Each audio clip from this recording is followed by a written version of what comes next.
Hello friends, welcome to my YouTube channel Health Tips Ikbal. পুনৰ এবাৰ মোৰ চেনেললৈ স্বাগতম জনাইছো। বন্ধু বান্ধৱী সকল, আজি এটা কেঁচুৱা বা 2 বছৰৰ তলৰ শিশুৰ এটা ভাল ভিটামিনৰ বিষয়ে কথা পাতিম।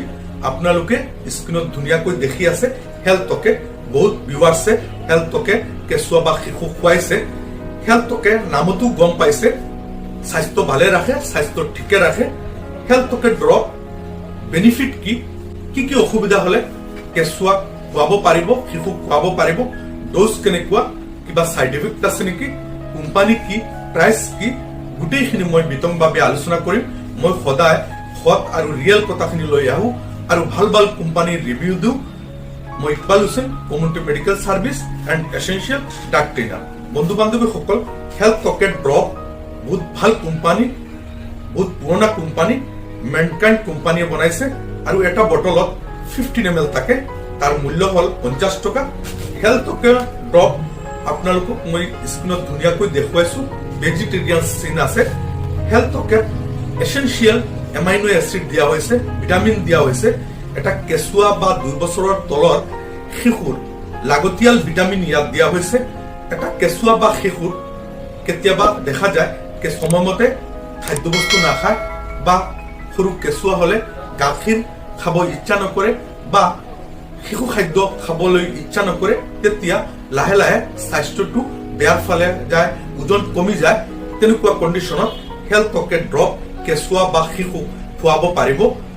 হেল্থকে ড্ৰপ কোনো মেডিচিন হিচাপে ব্যৱহাৰ কৰা নহয়, হেল্থ সাপ্লিমেন্ট হিচাপে ব্যৱহাৰ কৰা হয়, ডায়েটাৰী সাপ্লিমেন্ট হিচাপে ব্যৱহাৰ কৰা হয়। এটা কেঁচুৱা বা শিশুৰ বয়স অনুপাতে ওজন নাবাঢ়ে, খাদ্যবস্তু নাখায়, খোৱাৰ ৰুচি নাই, তেনেকুৱা কণ্ডিশ্যনত হেল্থকে ড্ৰপ কেঁচুৱা বা 2 বছৰৰ তলৰ শিশু খুৱাব পাৰিব।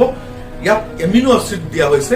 এমিনো এচিডৰ বেনিফিট হল শৰীৰৰ যিকোনো অংগ তাৰ কাৰ্যক্ষমতা কৰাত সহায় কৰে। শৰীৰৰ যিকোনো অংগৰ যি ভিটামিন লাগে সেই ভিটামিন এই হেল্থকে ড্ৰপত দিয়া হৈছে। চুলিৰ উজ্জ্বলতা বঢ়ায়, চুলি শক্তিশালী কৰে, ছালৰ উজ্জ্বলতা বঢ়ায়, ছালৰ মসৃণতা বঢ়াব, ছালক শক্তিশালী কৰি ৰাখিব, ছালৰ ইমিউনিটি শক্তি বঢ়াব, মাংসপেশীবিলাকক ডেভেলপ কৰিব, মাংসপেশীবিলাকক শক্তিশালী কৰিব, হাড়বিলাকক মজবুত কৰিব আৰু বয়স অনুপাতে ওজন বঢ়াব। নিশ্চয় বুজি পাইছে। এক কথাত গলে এটা কেঁচুৱা বা 2 বছৰৰ তলৰ শিশুৰ এটা ভাল ভিটামিন বুলি ক'ব পাৰো। হেল্থকে ড্ৰপ খোৱাৰ নিয়ম 0 বয়সৰ পৰা অৰ্থাৎ জন্মৰ পৰা 5 মাহলৈকে 0.5 ml ডেইলি এবাৰকৈ 1 মাহ বা 1.5 মাহ দিয়া হয়। এজন চিকিৎসকে বেমাৰৰ ওপৰত নিৰ্ভৰ কৰি ডোজটো নিৰ্ধাৰণ কৰিব। 5 মাহৰ পৰা 1 বছৰলৈকে 1 ml 2 ডিভাইডেড ডোজ বা এবাৰত দিয়া হয়। ডেইলি 1 মাহ বা 1.5 মাহ এজন চিকিৎসকে বেমাৰৰ ওপৰত নিৰ্ভৰ কৰি, শিশুটোৰ অৱস্থাৰ ওপৰত নিৰ্ভৰ কৰি ডোজটো অকমান সালসলনি কৰিব পাৰে। 1 বছৰৰ ওপৰৰ 2 বছৰলৈকে 1 ml কৈ ডেইলি 2 বাৰ বা এজন চিকিৎসকে বেমাৰৰ ওপৰত নিৰ্ভৰ কৰি, ওজনৰ ওপৰত নিৰ্ভৰ কৰি ডোজটো সালসলনি কৰিব পাৰে। হেল্থকে ড্ৰপ খোৱাৰ পিছত বিশেষ কোনো সাইড ইফেক্ট দেখা নাযায়, বিশেষ কোনো ক্ষতি নকৰে। হেল্থকে ড্ৰপ খোৱাৰ পিছত কেতিয়াবা পেট ফুলি যাব পাৰে, পায়খানা ঢিলা হ'ব পাৰে বা পেটত বিষ কৰিব পাৰে, ষ্টমাক আপছেট হ'ব পাৰে বা বমিৰ ভাৱ হ'ব পাৰে। কেতিয়াবা ভিটামিন খোৱাৰ পিছত কেঁচুৱা বা শিশুৰ এলাৰ্জি হ'ব পাৰে।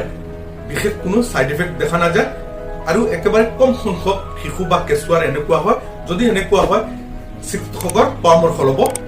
হেল্থকে খোৱাৰ আগতে এজন ডায়েটিচিয়ান বা এজন চিকিৎসকৰ পৰামৰ্শ কৰি কেঁচুৱা বা শিশু খুৱাব, নিজে নিজে নোখোৱাব। হেল্থকে ড্ৰপৰ ৰিভিউ এইখিনি। আশা কৰো আপোনালোকে হেল্থকে ড্ৰপৰ বিষয়ে সকলো কথা গম পাইছে আৰু বুজি পাইছে। যদি মোৰ ভিডিঅ' ভাল লাগে তেনেহলে লাইক কৰিব, কমেন্ট কৰিব আৰু শ্বেয়াৰ কৰিব। আৰু যদি নতুন হয় তেনেহলে সাবস্ক্ৰাইব কৰিব আৰু বেল বটন প্ৰেছ কৰি ৰাখিব। তেতিয়াহলে নতুন ভিডিঅ' আপলোড কৰিলে সোনকালে পাই যাব।